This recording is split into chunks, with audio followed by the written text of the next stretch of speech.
Hablar en estos minutos que nos quedan de la soledad. La Fundación Alares ha presentado esta mañana un informe sobre la soledad no deseada en nuestro país. Un problema muchas veces ignorado que afecta a nuestra salud mental y física y que sufren sobre todo los ancianos, pero, cuidado, también muchos jóvenes y ciertos profesionales. 6 de cada 10 personas en España tienen sensaciones ocasionales de soledad. Es una situación que, según el último informe de la Fundación Alares, puede acarrear importantes consecuencias para los afectados. Estamos con la directora de este estudio, ella es Mar Aguilera, para preguntarle sobre cuáles son estas consecuencias. Mar, bienvenida. Hola, muchas gracias, Adrián. Bueno, ¿cuáles son los riesgos a los que se enfrentan las personas que viven en esta situación de soledad no deseada? Pues aquí tenemos que hacer quizás un poco de diferencia entre los diferentes rangos de edad. Si hablamos de las personas mayores, deterioro cognitivo y de deterioro físico. Al final, cuando no tenemos contacto piel con piel, dejamos de salir a la calle, dejamos de hacer actividad física, empezamos a tener malos hábitos alimenticios, puesto que tampoco compramos. Es decir, al final es salud directamente física y psíquica. Y, por supuesto, la enfermedad mental. Las depresiones, al final, es algo que entran en nuestra vida cuando la soledad se da de forma continuada. El dato que tú estabas dando es un dato alarmante, porque cuando no se ponen medidas, esa soledad que es esporádica puede pasar a ser soledad ya de forma latente durante toda la época del año. Si hablamos en el tema de la juventud, pues aquí estamos hablando de pérdida de contacto. Esto hace que al final nuestro desarrollo cognitivo pues no sea el mismo, es decir, perdamos un poco de esa inteligencia, ¿no?, que caracteriza al ser humano, porque la inteligencia también se obtiene cuando tenemos el tú a tú, cuando nos relacionamos con otras personas.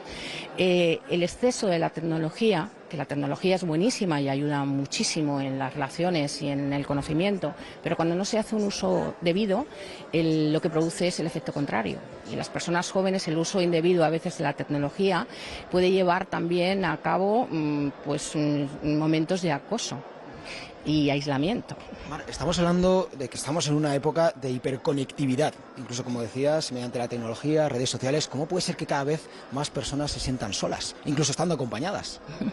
Pues precisamente por eso, porque a veces utilizamos la tecnología para sentirnos en compañía, y la tecnología es una herramienta que nos puede ayudar a conocer personas nuevas, pero las relaciones, lo que hace que nos sintamos acompañados, es esto, como estamos tú y yo ahora mismo.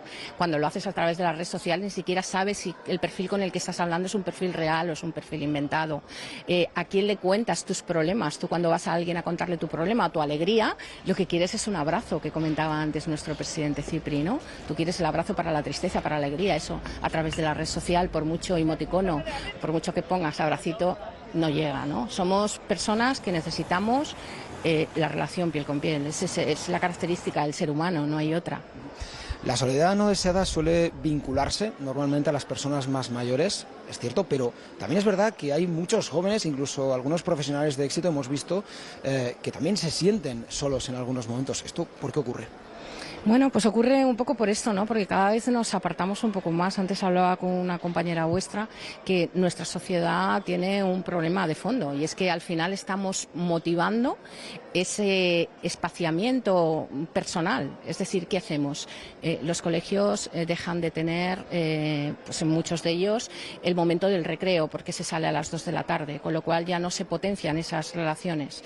En la universidad, en los institutos, se potencia ya después del COVID también un poco la parte del híbrido, ¿no? En el teletrabajo en determinados centros también, ¿no? Al final esto lo que está haciendo es que de alguna manera nos vayamos apartando poco a poco, y estamos haciendo poco para intentar solucionar esta parte, ¿no? Y es que es fundamental tener relaciones interpersonales, porque si no las tenemos nos encontramos en soledad. Luego nos encontramos también con otra serie de cuestiones pues que hacen que tú te sientas solo. Yo hablaba antes un poco de mi tema de mi enfermedad. Yo soy paciente oncológica, y cuando llegas a un momento en el que estás sola y ahí dices, no hay nadie conmigo, ¿no?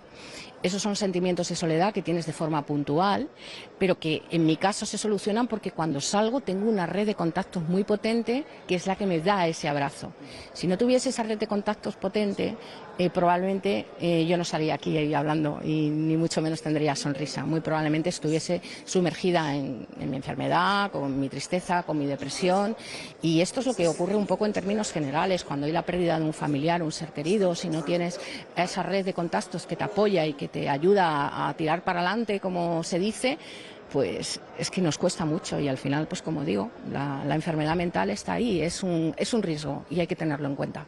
Muchas gracias, Mar. Bueno, pues esta es la situación que viven muchas personas en esa soledad no deseada. Los expertos recomiendan hablar de ella, normalizar esta situación para que poco a poco entre todos podamos buscar soluciones para encontrarnos más acompañados.